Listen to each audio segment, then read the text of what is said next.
أعوذ بالله من الشيطان الرجيم. بسم الله الرحمن الرحيم. يا أيها الذين آمنوا شهادة بينكم إذا حضر أحدكم الموت حين الوصية اثنان ذوى عدل منكم أو آخران من غيركم إن أنتم ضربتم في الأرض فأصابتكم مصيبة الموت تحبسونهما من بعد الصلاة فيقسمان بالله إن ارتبتم لا نشتري به ثمنا ولو كان ذا قربى ولا نكتم شهادة الله إنا إذا لمن الآثمين. فإن عثر على أنهما استحقا إثما فآخران يقومان مقامهما من الذين استحق عليهم الأوليان فيقسمان بالله لشهادتنا أحق من شهادتهما وما اعتدينا إنا إذا لمن الظالمين. ذلك أدنى أن يأتوا بالشهادة على وجهها أو يخافوا أن ترد أيمان بعد أيمانهم واتقوا الله واسمعوا والله لا يهدي القوم الفاسقين. اے ایمان والو، جب تمہارے پاس موت حاضر ہو جبکہ تم وصیت کر رہے ہو تو شہادت کا جو نصاب ہے وہ ہے 2 عادل آدمی جو تم میں سے ہوں، اور اگر تم سفر میں ہو تو پھر تمہارے علاوہ میں سے بھی 2 دوسرے آدمی گواہ بننے کا نصاب ہے. وصیت جب انسان کو لگے کہ اس کا آخری وقت ہے تو مستحب یہ ہے کہ وہ اپنے بعد وصیت کر جائے قرض کے تعلق سے، جو لینا ہے جو دینا ہے، تاکہ ورثہ کو معلوم ہو کہ اس کی ملکیت میں کیا کیا چیز ہے اور کیا کیا چیز اس کو مزید لینی تھی جو دوسروں کی ملکیت میں ہے اور وہ خاص اسی کی ہے، یا اس کی ملکیت میں ہے حالانکہ وہ دوسرے کی چیز ہے. یہ تمام چیزیں، یا کوئی اپنی چیز کسی کو خاص وصیت کرنی ہو، مثلا مسجد کے نام، مدرسے کے نام، یا کسی غربا کے نام، یا اپنی زمین میں کنواں کھودنے کی اللہ نام کی وصیت کرنی ہو، نلکا گاڑنے کی، تو پھر اس وصیت میں مستحب یہ ہے کہ 2 عادل آدمیوں کو وہ وصیت کے وقت بلا لے، تاکہ اگر پھر انکار کرنے والے انکار کریں اس وصیت کا تو پھر وہ گواہی دیں اور اس گواہی کے بلبوتے پر فیصلہ کیا جائے. ایک واقعہ اسی طرح کا پیش آیا تھا رسول اللہ صلی اللہ علیہ وسلم کے زمانے میں. تمیم داری جب تک ایمان نہیں لائے تھے، اور ایک صاحب اور تھے عدی، ان کا اکثر سفر ہوتا رہتا تھا مکے کی جانب تجارت کے تعلق سے یا ملنے کے تعلق سے. ان کے ساتھ میں ایک صاحب ایک مرتبہ چلے، وہ بنی سہم کے تھے، ان کے پاس سامان تھا. راستے میں ان کی موت ایسی جگہ آئی جہاں مسلمان نہیں تھے اور وہ خود مسلمان تھے، بنی سہم کے جو شخص تھے. تو انہوں نے وصیت کر دی ان دونوں شخصوں کو کہ یہ میرا سامان ہمارے گھر تک پہنچا دینا. وہ واپس آئے اور انہوں نے سامان پہنچا دیا. اس سامان میں ایک پیالہ تھا جو چاندی کا تھا اور اس پر سونے کا وہ چڑھا رکھا تھا انہوں نے پانی. انہوں نے وہ نہیں دیا، اس کو دبا لیا اور باقی سامان انہوں نے پہنچا دیا. انہوں نے کیا کیا، بنی سہم جس شخص کا انتقال ہوا تھا اس نے اپنے سامان کی ساری فہرست بنا کر اس سامان میں لگا رکھی تھی. انہیں وہ فہرست نہیں ملی اور انہوں نے فہرست سمیت وہ سامان سارا پہنچا دیا. جب ورثہ نے وہ سامان کھولا تو اس میں وہ فہرست بھی ملی. تلاش کیا وہ کٹورا کہاں ہے تو وہ کٹورا نہیں ملا. اس کا مقدمہ رسول اللہ صلی اللہ علیہ وسلم کے پاس گیا تو آپ نے قسم لی، ان سے اس طرح کی قسم لی کہ ہمارے پاس وہ پیالہ نہیں ہے اور نہ ہی ہم اس پیالے کے بارے میں جانتے ہیں. ان دونوں شخصوں سے یہ فیصلہ جب ہو گیا تو ورثہ بھی چلے گئے، وہ بھی چلے گئے. کچھ دن بعد وہ پیالہ کسی شخص کے پاس ملا. انہوں نے ورثہ نے اس سے دریافت کیا کہ بھئی تیرے پاس کہاں سے آیا؟ انہوں نے کہا کہ ہم نے تو عدی اور تمیم داری سے خریدا ہے. پھر ان کو بلوایا گیا. ورثہ نے پھر دوبارہ دعویٰ پیش کیا کہ یا رسول اللہ ہماری بات اب سچ ہے.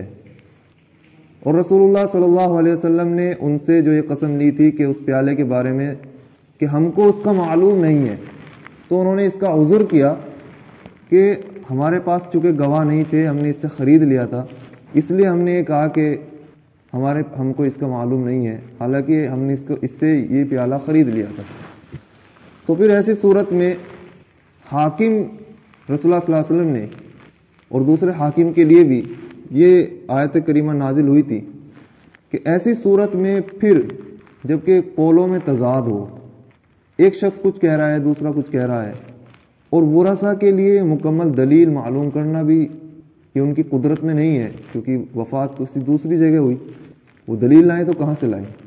تو اس وجہ سے پھر ان سے ان کی جگہ قسم لی گئی کہ اس معاملے میں ہم ہی برحق پر ہیں اور ہماری بات زیادہ مناسب ہے اس کے جو کہ انہوں نے کہا ہے اس سے مناسب ہے۔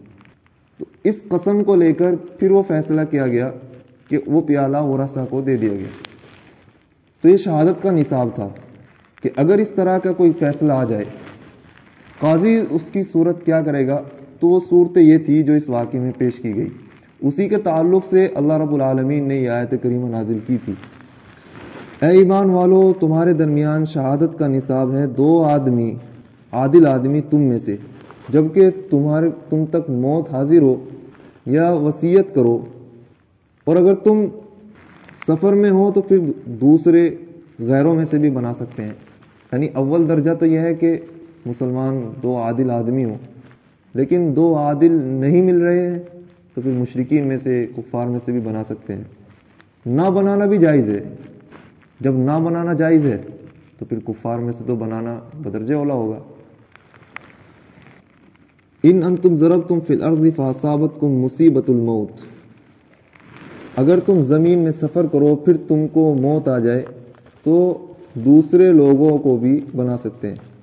تحبسونہما من بعد الصلاۃ، پھر ان کو روک لو نماز کے بعد، ان سے قسم لی جائے گی اگر قاضی یہ سمجھے کہ یہ اپنی قسم میں کچھ شک کر رہے ہیں اور کچھ ملا رہے ہیں تو پھر ان سے قسم لی جائے گی۔ مثلا حضرت تھانوی نے لکھا کہ عصر کے بعد عصر کی نماز میں چونکہ نمازی زیادہ ہوتے ہیں تو اس وقت وہ قسم کھانے والا شرمائے گا اور ڈرے گا کہ اگر اس کے خلاف کبھی پتہ لگا تو پھر تیری رسوائی ہوگی۔ جب نماز کے بعد ایک تو وہ نماز پڑھ کے جا رہا ہے، اللہ کی بارگاہ میں مسجد میں موجود ہے، اور اتنے لوگوں کے سامنے وہ قسم کھائے گا تو پھر صحیح قسم کھائے گا۔ یہ شرط نہیں ہے، اگر حاکم چاہے تو اس طرح کر سکتا ہے۔ تحبسونہما من بعد الصلاۃ، ان کو روک لے گا وہ نماز کے بعد، پھر ان سے قسم کھلائے گا اللہ کی اگر تم شک کرو۔ قسم اس طرح ہوگی لا نشتری بہ ثمنا قلیلا، کہ خدا کی قسم ہم نے اس کے ذریعے سے کوئی سامان نہیں خریدا، اگرچہ وہ ہماری رشتہ داری کیوں نہ ہو۔ دنیا کا ہم کوئی سامان نہیں چاہتے ہیں، ہم اس قسم کے ذریعے سے، مال کے ذریعے سے ہم دنیا کا مال نہیں چاہتے ہیں، ہم اس قسم کو کھاتے ہیں ان کے خلاف بھی، چاہے وہ ہماری رشتہ داری کیوں نہ ہو۔ ولا نکتم شہادت اللہ، اور ہم اللہ کی اس گواہی کو نہیں چھپاتے ہیں جو اللہ نے ہم پر واجب کی ہے، اور اگر ہم چھپائیں گے تو انا اذا لمن الظالمین، ہم ظالموں میں سے ہو جائیں گے، لمن الآثمین، ہم گناہ گاروں میں سے ہو جائیں گے۔ فإن عثر على أنه مستحق اسما فآخران يقومان، پھر اگر معلوم ہو جائے کہ وہ گناہ پر ہیں، انہوں نے گناہ کا ارتکاب کیا ہے، تو پھر دوسرے وہ شخص ان کے قائم مقام کھڑے ہو کر قسم کھائیں گے جو میت کے زیادہ قریب ہوں گے۔